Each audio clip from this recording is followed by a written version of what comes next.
ابو جہل تو ہاکس میں سے سب سے بڑا ہاک تھا، اس نے شور مچا دیا۔ یہ ان کے لیے تو گویا کہ آخری درجے میں بے غیرتی کی بات تھی کہ ان کے جیتے جی محمد اور ان کے ساتھی آ کر عمرہ کر۔ کوئی گستاخی والی بات نہ حضرت عمر کی ہے نہ حضرت علی کی، اور زنجیریں ابھی ان کے ہاتھوں پاؤں میں پڑی ہوئی ہیں۔ حضور میں پہنچ گیا ہوں، لیکن معاہدہ لکھا جا چکا، فرمایا کوئی نہیں اٹھا۔ میں تو حیران ہوتا ہوں اس واقعے پر، کوئی ایک شخص بھی نہیں اٹھا۔ 1000 کا لشکر جرار اب چلا ہے مکے سے، کیل کانٹے سے لیس طبل بجاتا ہوا اور بڑے ڈھول بجاتا ہوا، اس لیے کہ یقین تھا کہ اتنی طاقت محمد کی نہیں ہے کہ 1000 آدمیوں کے مقابلے کے لیے وہ آدمی لا سکے۔ ادھر سے یہ لشکر چلا ہے، ادھر سے اب آپ نقشہ دیکھیے مدینے میں۔ حضور نے ایک مجلس مشاورت منعقد کی۔ مسلمانوں، ایک تو لشکر آ رہا ہے جنوب سے کیل کانٹے سے لیس، اور ایک قافلہ آ رہا ہے شمال سے مال تجارت سے لدا پدا، اور اللہ کا وعدہ ہے کہ ان دو میں سے ایک پر ضرور فتح دے گا۔ تو بتاؤ کدھر چلے؟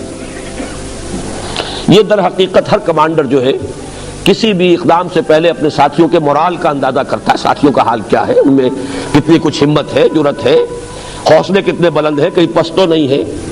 یہ گویا کہ اس طرح کا ایک امتحان ہے جو حضور لے رہے ہیں۔ بتاؤ کدھر چلے؟ کچھ لوگوں نے کہا، اس سورہ انفال کے شروع میں یہ سارا واقعہ بیان ہے، کچھ نے کہا چلیے جی حضور قافلے پر حملہ کریں، آدمی تھوڑے سے ہے 30 یا 50، ان پر ہم جلدی سے فتح حاصل کر لیں گے، اور ہمارے پاس تو ہتھیار بھی نہیں ہے، ہتھیار مل جائیں گے، مال غنیمت بہت سا مل جائے گا۔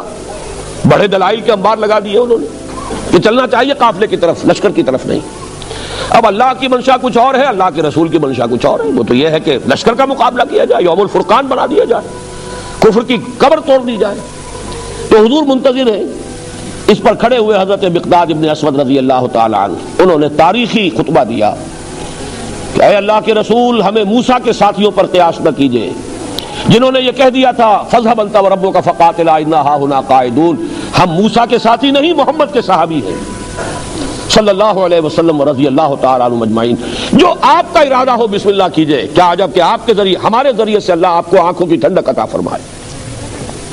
حضور پھر بھی کچھ منتظر سے ہیں۔ حضرت ابو بکر کھڑے ہوئے، انہوں نے تقریر کی، حضور نے کوئی توجہ نہیں فرمائی۔ حضرت عمر نے کھڑے ہو کر تقریر کی، حضور نے توجہ نہیں فرمائی۔ اب خیال آیا حضرت سعد ابن عبادہ رضی اللہ تعالی عنہ جو رئیس انصار تھے، انہوں یہ خیال آ گیا کہ حضور کا روح سکون ہماری طرف ہے، اس لیے کہ پہلی 8 مہموں میں آپ نے کسی انصاری کو شامل نہیں کیا تھا، سب یہ مجاہدین گئے تھے، مہاجرین۔ اس لیے کہ جب وہ بیعت عقبہ ثانیہ ہوئی تھی تو طے یہ ہوا تھا اگر مدینے پر حملہ ہوگا تو ہم آپ کی حفاظت کریں گے جیسے اپنے اہل و عیال کی، اور یہاں مدینے پر ابھی حملہ نہیں ہوا ہے، حضور باہر نکل کر راستہ روکنا چاہ رہے ہیں۔ تو گویا کہ وہ جو معاہدہ تھا اس کے تحت تو حضور نہیں کہہ سکتے کہ تم چلو میرے ساتھ، اور حضور کو یہ معلوم ہے کہ صرف مہاجرین کی نفری اب کفایت نہیں کرے گی، 1000 کا لشکر آ رہا۔ تو حضرت سعد ابن عبادہ نے کھڑے ہو کر کہا، عرض کیا کانک تعنینا یا رسول اللہ، اے اللہ کے رسول، کچھ ایسے محسوس ہوتا ہے کہ آپ کا روح سکون ہماری طرف ہے، انصار کی طرف ہے۔ فَإِنَّا آمَنَّا بِكَ وَصَدَّقْنَاكَ، تو یا رسول اللہ ہم آپ پر ایمان لائے ہیں، ہم نے آپ کی تصدیق کی ہے، اب ہمارے لیے کوئی آپشن نہیں ہے۔ اگر آپ ہمیں حکم دیں گے اپنی سواریاں سمندر میں ڈال دیں گے، اگر آپ ہمیں حکم دیں گے برق الغمام تک پہنچ جائیں گے، چاہے ہماری اونٹنیاں لاغر ہو جائیں، آپ بسم اللہ کر کے جو آپ کا حکم ہو۔ بھول جائیے بیعت عقبہ ثانیہ میں کیا طے ہوا تھا کیا نہیں ہوا تھا، اصل مسئلہ یہ ہے کہ ہم نے آپ کو اللہ کا رسول مانا ہے، ہم آپ پر ایمان لائے ہیں۔ اسی جملے میں ذرا تھوڑا سا کہوں گا کہ ہم بھی اپنے غریبانوں میں جھانکیں کہ ہم بھی اللہ کا رسول مانتے ہیں، رسول کو صلی اللہ علیہ وسلم، لیکن ہم نے ان کے تقاضوں کو کیا سمجھا۔ بہرحال حضور کا چہرہ جو ہے دمک اٹھا، پھر یہ جنگ کے لیے نکلے۔ یہ سن 2 ہجری کا رمضان مبارک ہے اور 17واں اس کا دن ہے۔ یہ مٹ بھیڑ ہوئی اور یوم الفرقان قرار پایا۔ 313 صرف 2 گھوڑے، ذرا رسالہ تو دیکھیے، کیولری کنسسٹنگ آف 2 ہارسز، اور سب کے پاس تلواریں بھی نہیں، چند لوگوں کے پاس تلواریں ہیں، سامان ہے ہی نہیں، اور ادھر 1000 کا لشکر ہے اور پوری طرح کیل کانٹے سے لیس ہو کر آیا ہے۔ تو وہ تو یہ سمجھتے تھے کہ یقینی فتح ہے ہماری، جیسے 1965 میں بھارتی سمجھتے تھے کہ شام تک تو جیم خانہ کلب میں پہنچ کے وہاں تو ہم جشن منائیں گے، یقینی۔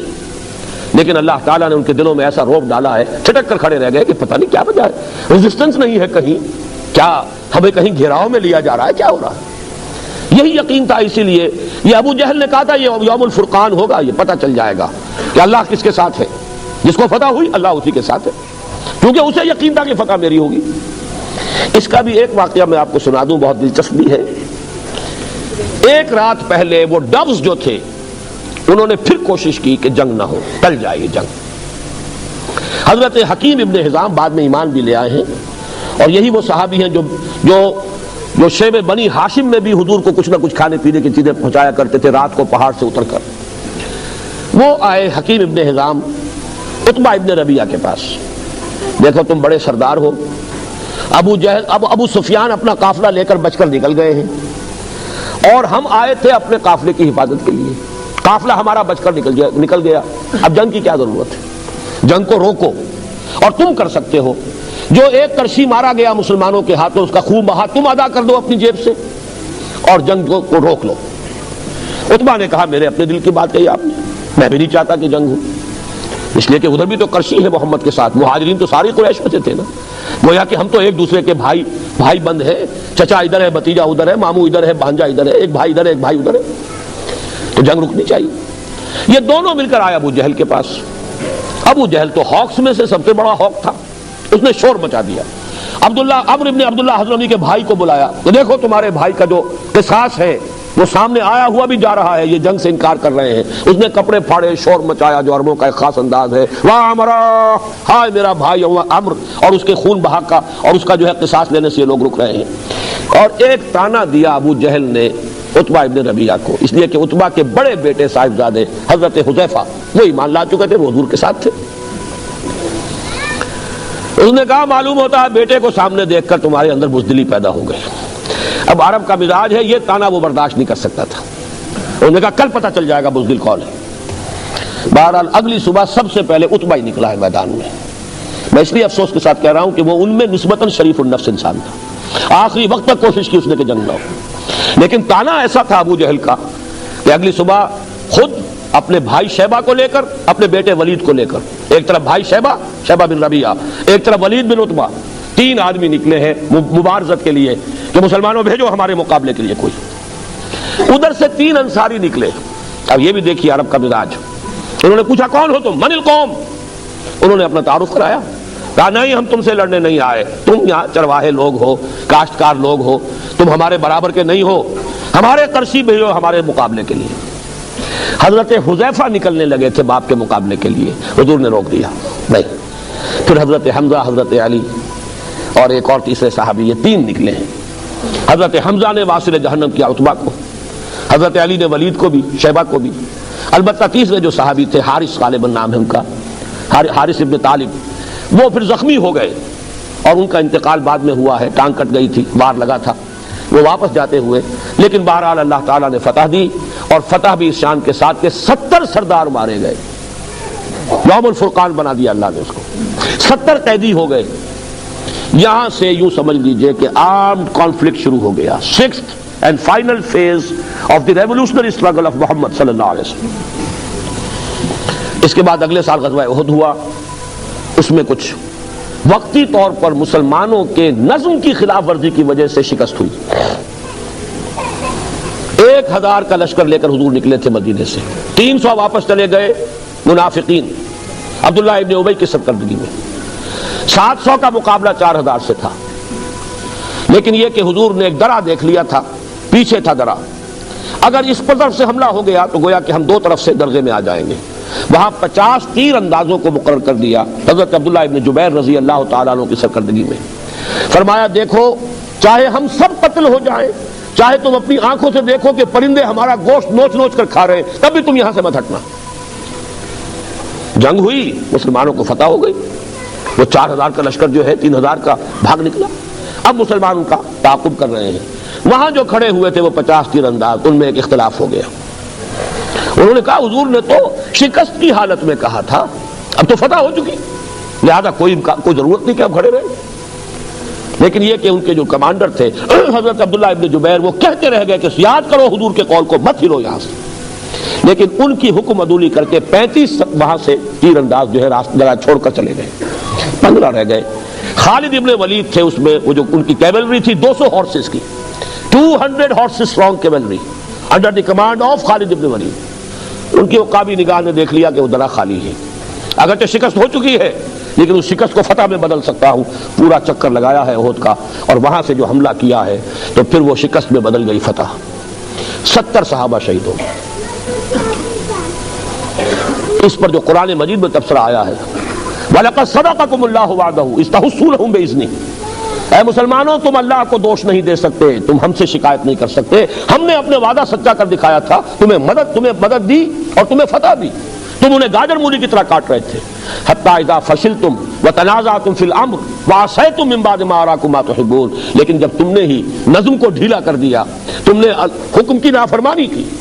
حضور کے حکم کی تو انہوں نے تعویل کر لی تھی کہ حضور نے تو کہا تھا اگر شکست ہو جائے تب، اب تو فتح ہو گئی، لیکن اصل لوکل کمانڈر کا حکم تو تھا نا، من اطاع امیری فقد اطاعنی ومن عصا امیری فقد عصانی، جو میں پہلے بیان کر چکا. جس نے میرے مقرر کردہ امیر کا کہنا مانا اس نے میرا کہنا مانا، جس نے اس کی نافرمانی کی اس نے میری نافرمانی کی. اس کی سزا ہے جو اللہ نے دی ہے. حضور زخمی ہوئے، دندان مبارک شہید ہوئے، خود کی کڑیاں جو ہے تلوار کا وار ایسے پڑا ہے کہ خود کی کڑیاں آپ کے رخسار کی ہڈی کے اندر گھس گئیں، وہ نکالی نہیں جا رہی تھی. ایک صحابی نے دانتوں سے پکڑ کر کھینچا ہے تو ان کے اپنے دانت نکل گئے. پھر خون کا فوارہ چھوٹا ہے، غشی طاری ہوئی ہے، خبر اڑ گئی کہ حضور قتل ہو گئے. مصعب بن عمیر قتل ہوئے، شہید ہوئے. وہ چونکہ علم بردار تھے، ان کے ایک ہاتھ میں علم تھا، اس پر تلوار کا وار ہوا، کٹ گیا، دوسرے سے تھاما، دوسرے پر وار ہوا، وہ بھی کٹ گیا، پھر دونوں بازوؤں کے بچے ہوئے حصوں سے تھاما، پھر شہید ہو گئے. حضرت حمزہ شہید ہو گئے. 70 صحابہ. یہ اپس اینڈ ڈاؤنز آئے ہیں.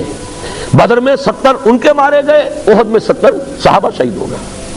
لیکن یہ کہ بہرحال پھر غزوہ احزاب اب تفصیلاً میں بیان نہیں کر سکتا. 6 سال تک یہ اپس اینڈ ڈاؤنز چلے. بالآخر اللہ نے فتح دی. وہی رمضان کا مہینہ سن 8 ہجری، اور 10,000 کا لشکر لے کر حضور صلی اللہ علیہ وسلم مکے میں داخل ہوئے ہیں فاتح کی حیثیت سے. 10 رمضان مبارک سن 8 ہجری. جاء الحق وزهق الباطل ان الباطل كان زهوقا. یہ گویا کہ وہ 6 جو سٹیجز ہیں.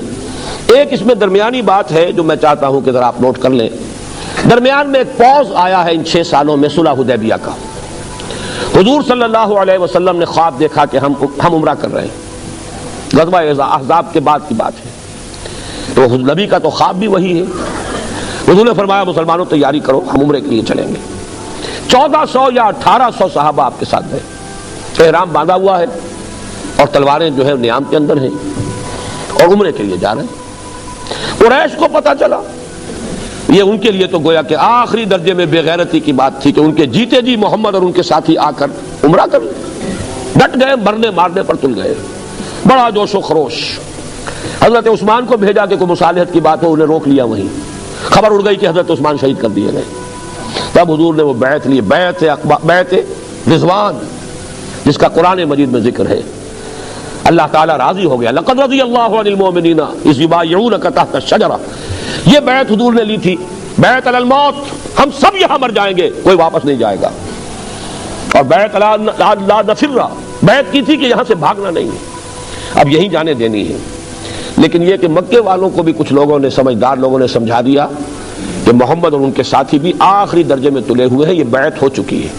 جیسے آج کل ہوتے ہیں وہ سوسائڈ سکواڈز، گویا کہ طے کر لیا جائے کہ اب تو جانیں دے دینی ہے، قدم پیچھے نہیں ہٹانا، دشمن کو وار کاری لگا دینا ہے چاہے اپنی جان رہے یا نہ رہے. گویا کہ اس انداز کی بات سمجھیے جدید اصطلاح میں کہ یہ بیعت اس لیے اتنی اللہ کو پسند آئی ہے کہ اللہ تعالیٰ نے اس کے اوپر اپنی رضامندی کا اعلان قرآن مجید میں کیا ہے. اس پر پھر قریش نے بھیجا ہے سہیل بن عمرو. یہ ایک بہت ہی جہاں دیدہ تجربہ کار سردار، بعد میں یہ بھی ایمان لے آئے ہیں، لیکن اس وقت یہ قریش کی طرف سے نیگوشیٹر کی حیثیت سے آئے ہیں. اور انہوں نے آ کر پھر جو صلح کی شرائط ہوئی ہیں اس پہ پھر وہ اعتراض کیا. حضور صلی اللہ علیہ وسلم نے جب لکھوانا شروع کیا تو حضور نے کہا، حضرت علی لکھ رہے تھے کاتب کی حیثیت سے، کہ لکھو یہ وہ معاہدہ ہے جو محمد الرسول اللہ اور قریش کے مابین طے پایا. سہیل نے فوراً روک دیا، نہیں، یہ تو معاہدہ ہے جس پر سب کے دستخط ہوں گے، ہمارے بھی ہوں گے، تمہارے بھی ہوں گے، اور اوپر لکھا ہوا محمد الرسول اللہ. اس کا مطلب ہے ہم نے مان لیا اللہ کا رسول. اگر ہم اللہ کا رسول مان لیں تو جھگڑا کائے گا؟ پھر ہم تو نہیں مانتے. یہاں لکھا جائے گا محمد ابن عبداللہ. حضور مسکرائے، فرمایا تم مانو یا نہ مانو میں اللہ کا رسول ہوں. لیکن حضرت علی سے آپ نے فرمایا کہ علی ذرا یہ مٹا دو حرف، رسول اللہ والے الفاظ ہٹا دو، ابن عبداللہ لکھ دو۔ حضرت علی نے عرض کیا حضور میں اپنے ہاتھ سے نہیں مٹا سکتا۔ بہرحال حضور نے پھر خود مٹایا۔ اس کے بعد صلح جو تھی بڑی ان ایکول تھی، یعنی یہ بھی اس میں طے کیا گیا کہ اگر کوئی مکے سے مسلمان آیا مدینے تو اسے واپس کرنا ہوگا، اور کوئی مدینے سے اگر مرتد ہو کر واپس مکے آتا ہے تو مکے والے واپس نہیں کریں گے۔ اب یہ ان ایکول ہے۔ مکے سے کوئی مسلمان بھاگ کر اگر مدینے پہنچے تو حضور اور مسلمان پابند ہیں کہ اسے واپس کر دیں گے، لوٹا دیں گے۔ مدینے سے کوئی مسلمان اگر مرتد ہو کر واپس آتا ہے تو یہ واپس نہیں کریں گے۔ حضرت عمر کا خون کھول رہا ہے، سب کا خون کھول رہا ہے۔ حضرت عمر سے ضبط نہیں ہو سکا، انہوں نے آ کر حضور سے کہا کہ کیا ہم حق پر نہیں ہیں؟ کیا آپ اللہ کے رسول نہیں ہیں؟ آپ نے فرمایا میں حق پر ہوں، میں اللہ کا رسول ہوں، تو پھر یہ ہم دب کر صلح کیوں کر رہے ہیں؟ حضور نے مسکرا کر فرمایا میں وہی کر رہا ہوں جس کا مجھے اللہ نے حکم دیا ہے۔ حضرت عمر کا غصہ اب بھی نہیں تھما، گئے حضرت ابو بکر کے پاس، کیا ہم حق پر نہیں ہیں؟ کیا ہم اللہ کے، کیا محمد صلی اللہ علیہ وسلم اللہ کے رسول نہیں؟ یہ یقیناً حق پر ہے، اللہ کے رسول ہے، تو یہ ہم کیا کر رہے ہیں؟ انہوں نے بھی کہا وہ اللہ کے رسول ہے، وہی کچھ کر رہے ہیں جس کا انہیں حکم ہو رہا ہے۔ ساری عمر بعد میں حضرت عمر کو یہ ایک رنج رہا ہے کہ اس وقت میں ضبط نہیں کر سکا، لیکن یہ حمیت حق کا جوش ہے۔ اسی حمیت حق کے جوش میں حضرت علی نے بھی تو حکمت علی کی نا کہ حضور کہہ رہے ہیں نام مٹا دو، اور نہیں مٹایا۔ یہ سب غیرت ہے، حمیت حق ہے، اس میں کوئی گستاخی والی بات نہ حضرت عمر کی ہے نہ حضرت علی کی ہے رضی اللہ تعالی عنہما۔ لیکن ذرا نوٹ کیجئے، آخری بات آپ سے عرض کر دوں، اس کو کہتے ہیں ڈسپلن۔ اس درجے خون کھول رہا ہے لیکن حضور کا جو فرمان ہے تسلیم ہے، کوئی چوں نہیں کر رہا سوائے حضرت عمر نے جو تھوڑا سا یہ مکالمہ کیا ہے۔ جب صلح ہو گئی تو سب سے بڑا امتحان اسی وقت آ گیا۔ ابو جندل اسی سہیل ابن عمر کے بیٹے ایمان لائے ہوئے تھے، اور اس سہیل ابن عمر نے عمر بن سہیل نے رکھا ہوا تھا اسے اپنے گھر میں لوہے کی زنجیروں سے جکڑ کر۔ انہیں جب پتا چلا حضور اتنے قریب آئے ہوئے، حدیبیہ میں جس طرح بھی ہوا زنجیریں توڑوائیں، بھاگے آئے اس حال میں کہ جسم کے اوپر مار کے نشان ہیں اور زنجیریں ابھی ان کے ہاتھوں پاؤں میں پڑی ہوئی ہیں۔ حضور میں پہنچ گیا ہوں، لیکن معاہدہ لکھا جا چکا تھا کہ اگر کوئی آئے گا مکے والا واپس کرنا ہوگا۔ حضور نے کہا بھی کہ سہیل ابھی یہ معاہدہ ابھی لکھا گیا ہے، اس ایک معاملے کو ایگزیپٹ کر دو، ابو جندل کو ہمارے ساتھ جانے دو۔ میں آ گیا نہیں، معاہدہ ہو چکا، واپس کرنا ہوگا۔ حضور نے فرمایا ابو جندل صبر کرو، اللہ تمہارے لیے راستہ نکال دے گا۔ وہ چیخے چلائے مسلمانوں یہ مجھ پر کیا غضب ہو رہا ہے، ان بھیڑیوں کے حوالے مجھے کر رہے ہو دوبارہ، لیکن کیا کریں حضور کا حکم ہے، مسلمان کچھ نہیں کہہ سکتے۔ مکے میں جب تھے مارے کھاتے تھے، کچھ نہیں کہتے تھے، اس لیے کہ حضور کا حکم تھا۔ وہی معاملہ آج بھی ہے۔ یہ ڈسپلن ہے اصل میں کہ جس سے کامیابی حاصل ہوتی ہے، ورنہ اگر ڈسپلن نہ ہو معاملہ ختم ہو جائے گا۔ تفشلوا تذهب ریحکم، اگر تم جھگڑو گے تمہاری ہوا اکھڑ جائے گی۔ لیکن آخری جو عشق کا ہے، حضور نے فرمایا لو بھائی اب اگلے سال عمرہ کریں گے، معاہدے میں یہ تھا اس سال واپس جاؤ، اگلے سال آ کے عمرہ کرنا، ہم 3 دن کے لیے مکہ خالی کر دیں گے، تم ہی رہنا وہاں، تم ہی عمرہ کرنا، ہم چلے جائیں گے پہاڑوں پر۔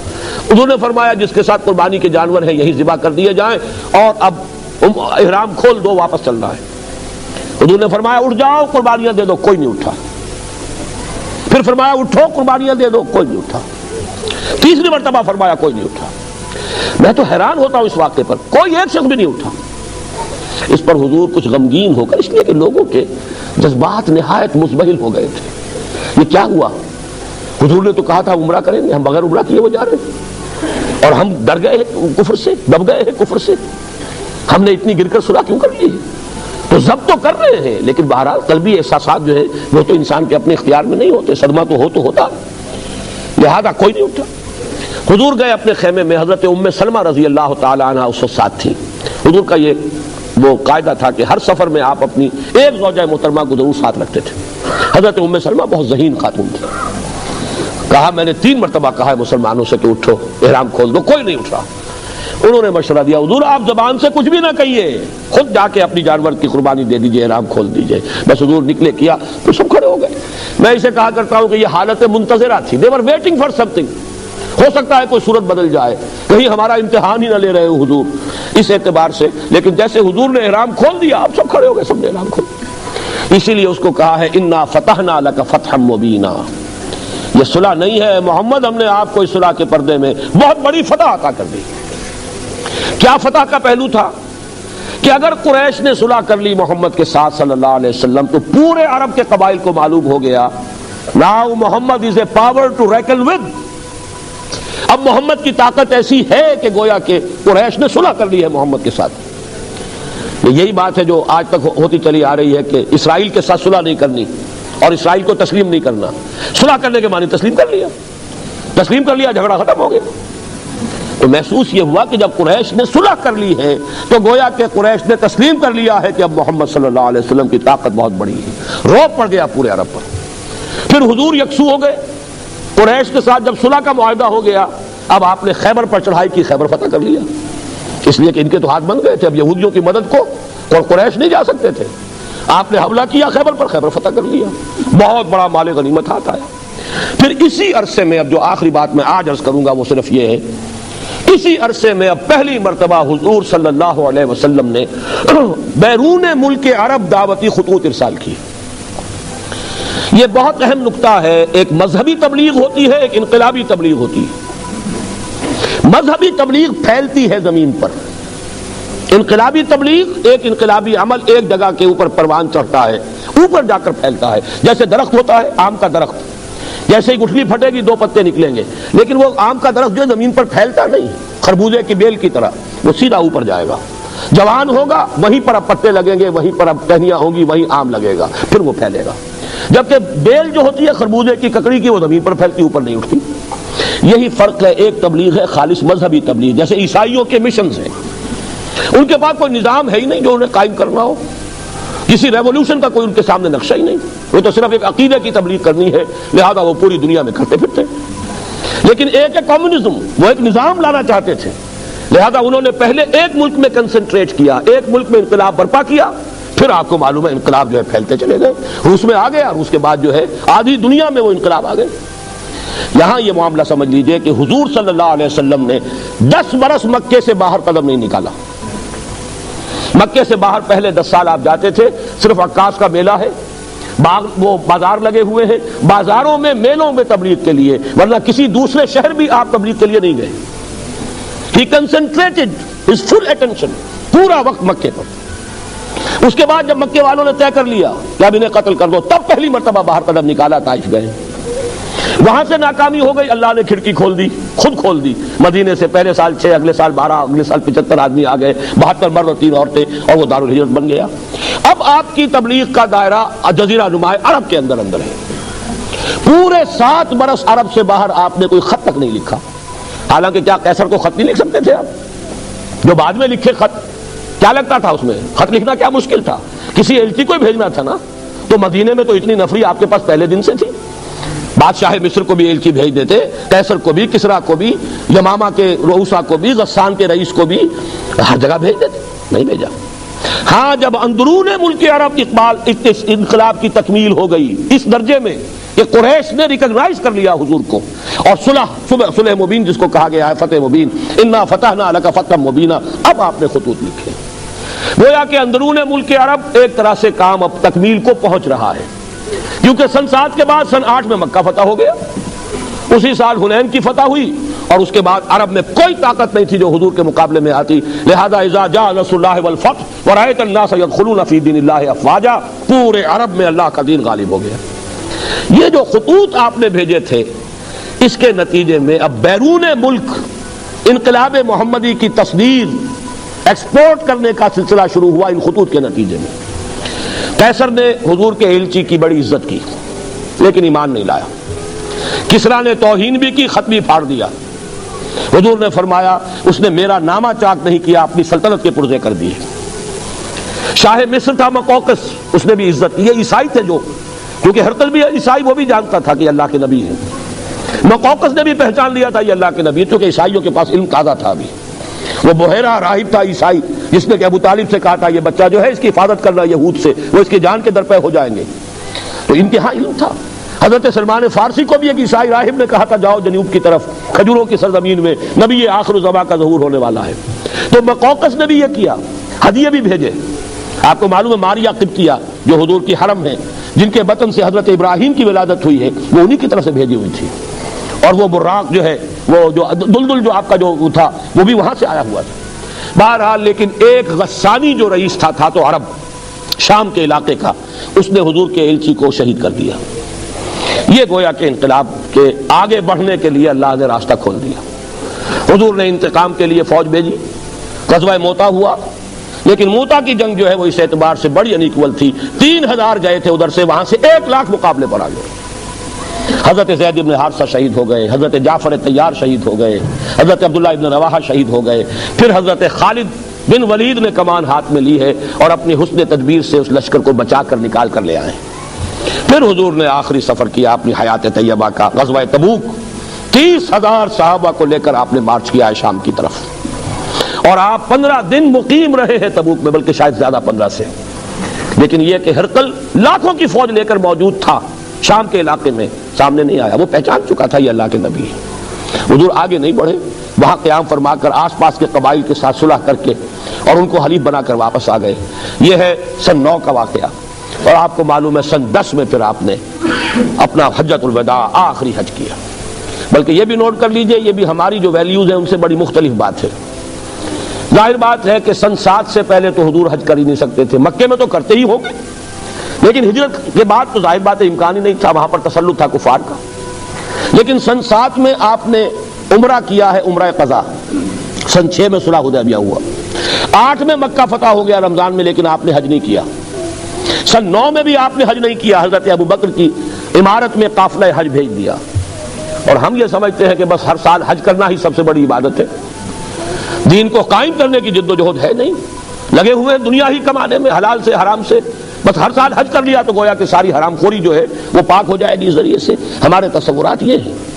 حضور کی ساری توجہ ہے اس اپنے مشن پر، دین کو غالب کرنے کی جد و جہد، ورنہ حضور سے زیادہ کس کو خواہش ہوگی حج کرنے کی۔ سن 8 میں حج نہیں کیا، سن 9 میں حج نہیں کیا، سن 10 میں کیا۔ سن 10 میں جب حج کیا ہے آپ نے تو اپنا وہ خطبہ دیا۔ اے مسلمانوں، یہ بڑا تاریخی خطبہ ہے حجۃ الوداع کا۔ بنیادی جو امور تھے اپنی دعوت کے وہ پھر اثر نو واضح کیے۔ آخر میں ایک سوال کیا، الا هل بلغت، لوگوں میں نے پہنچا دیا یا نہیں؟ اور یہ حیرت انگیز واقعہ ہے کہ حضور کے ایک سوال کے جواب میں صحابہ نے 3 باتیں کہی۔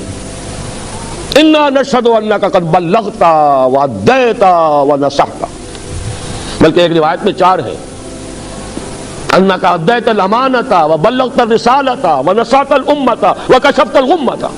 ہم گواہ ہیں نبی، آپ نے رسالت کا حق ادا کر دیا، پیغام کا حق ادا کر دیا، ہماری خیر خواہی کا حق ادا کر دیا، آپ نے گمراہی کے جو پردے ہیں اندھیارے انہیں چاک کر دیا۔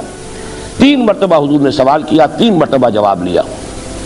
پھر آپ نے نگاہ اٹھائی آسمان کی طرف، انگشت شہادت سے اشارہ کیا 3 مرتبہ، پہلے آسمان کی طرف اشارہ، پھر لوگوں کی طرف۔ 1.25 لاکھ کا مجمع تھا، تصور کیجئے 22 برس پہلے ایک تنہا آدمی کھڑا ہوا تھا دعوت لے کر، اسے مجنون کہا گیا، شاعر کہا گیا، شاعر کہا گیا، پاگل کہا گیا، مسحور کہا گیا، ان تتبعون الا رجلا مسحورا، ساحر، مسحور، شاعر، کذاب، نہ معلوم کیا کیا کچھ کہا گیا، اکیلا آدمی، اور کل 22 برس۔ 22 برس بھی کون سے؟ قمری، جو ہمارے 21 بنے، اور انقلاب عظیم، 1.25 لاکھ کا مجمع سامنے ہے، خطبہ دے رہے ہیں، الا هل بلغت انا نشهد انک قد بلغت الرسالۃ وادیت الامانۃ ونصحت الامۃ وکشفت الغمۃ۔ اب آپ فرماتے ہیں اللہم اشہد، اللہم اشہد، اللہم اشہد، اے اللہ تو بھی گواہ رہے۔ اس کو میں کہا کرتا ہوں سائی آف ریلیف، وہ بار گراں جو میرے کندھے پر آیا تھا، اے اللہ گواہ رہے، یہ مان رہے ہیں میں نے پہنچا دیا، میرا فرض منصبی ادا ہو گیا۔ یہی گواہی اللہ تعالیٰ کے رسول قیامت کے دن دیں گے۔ فَكَيْفَ إِذَا جِئْنَا مِن كُلِّ أُمَّةٍ بِشَهِيدٍ وَجِئْنَا بِكَ عَلَىٰ هَؤُلَاءِ شَهِيدًا۔ ہر امت کا رسول کھڑا ہوگا، پہلے ٹیسٹیفائی کرے گا پروزیکیوشن وٹنس کی حیثیت سے، اے اللہ تیرا دین جو مجھ تک آیا تھا میں نے پہنچا دیا تھا، now they are responsible, they are accountable, وہ جواب دے۔ یہ نہیں کہہ سکتے کہ میں نے تیرا پیغام پہنچایا نہیں، وہ گواہی آپ لے کر گئے اس دنیا میں، الا هل بلغت انا نشهد انک قد بلغت الرسالۃ وادیت الامانۃ ونصحت الامۃ وکشفت الغمۃ۔ اللہم اشہد، اللہم اشہد، اللہم اشہد، اے اللہ تو بھی گواہ رہے۔ اور پھر فرمایا فلیبلغ الشاہد الغائب، اب یہ بوجھ میرے کندھے سے اتر کر تمہارے کندھوں پر آ گیا ہے، اب تمہیں پہنچانا ہے جو یہاں ہے، ان کے ذمے ہے پہنچانا ان کو جو یہاں نہیں ہے۔ جو یہاں نہیں ہے میں وہ پوری نوع انسانی بھی شامل تھی جو اس وقت دنیا میں موجود تھی، اور وہ پوری نسل انسانی بھی ہے جو قیامت تک دنیا میں آئے گی۔ اس لیے کہ وہ آیت میں آج بھی آپ کو سنا چکا، ما ارسلناک الا کافۃ للناس بشیرا ونذیرا، ہم نے تو آپ کو بھیجا ہے پوری نوع انسانی کے لیے۔ تو ابھی وقت فرصت ہے کہاں، کام ابھی باقی ہے۔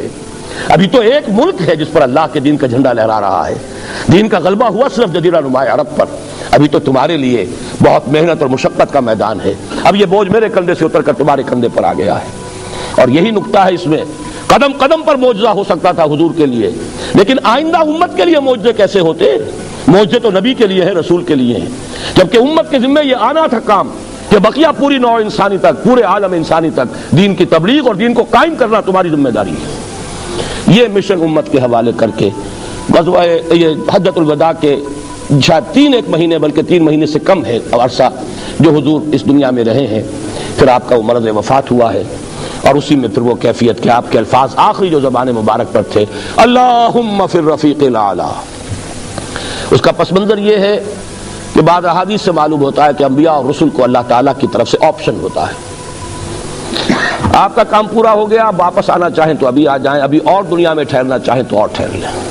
یہ آپشن حضور کے سامنے بھی آیا، حضور نے پھر خطبہ بھی دیا تھا ایک روز مرض وفات میں، ذرا سی جب آپ کو تھوڑا سا ریلیف ہوا تھا، باہر آپ آئے، حضرت ابوبکر نماز پڑھا رہے تھے، انہوں نے پیچھے ہٹنا چاہا، حضور نے فرمایا نہیں تم ہی نماز پڑھاؤ، حضور ان کے برابر بیٹھ گئے۔ تو گویا کہ حضرت ابوبکر حضرت حضور کی اقتداء میں نماز پڑھ رہے تھے، اور بقیہ مسلمانوں کے لیے امام حضرت ابوبکر تھے۔ سلام پھیرنے کے بعد آپ نے فرمایا اللہ نے اپنے ایک بندے کو ایک آفر دی، ایک آپشن دی، اور تو بندے نے اللہ ہی کو پسند کر لیا۔ حضرت ابوبکر رو پڑے، باقی لوگ نہیں سمجھے کیوں رو رہے، لیکن حضرت ابوبکر سمجھ گئے تھے کہ یہ بات کیا کہی جا رہی، حضور اپنے انتقال کی خبر دے رہے۔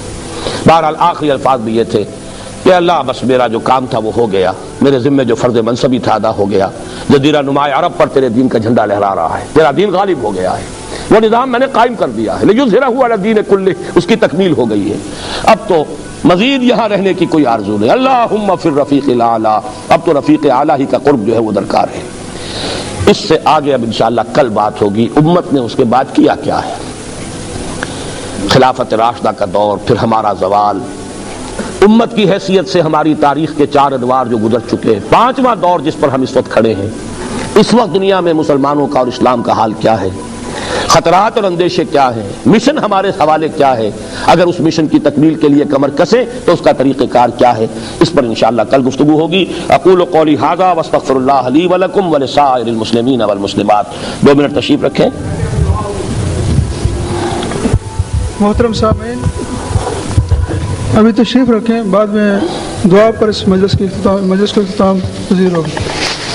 چند اعلانات یہ ہیں کہ آج آپ نے محسوس کیا ہوگا کہ ڈاکٹر صاحب نے نبی علیہ السلام کی اس زندگی کے جو بھی مراحل ہیں ان کو بڑے اجمال کے ساتھ ہمارے سامنے رکھا ہے، لیکن یہ چیزیں الحمدللہ ریکارڈ کے اندر اور تفصیل کے ساتھ موجود ہیں۔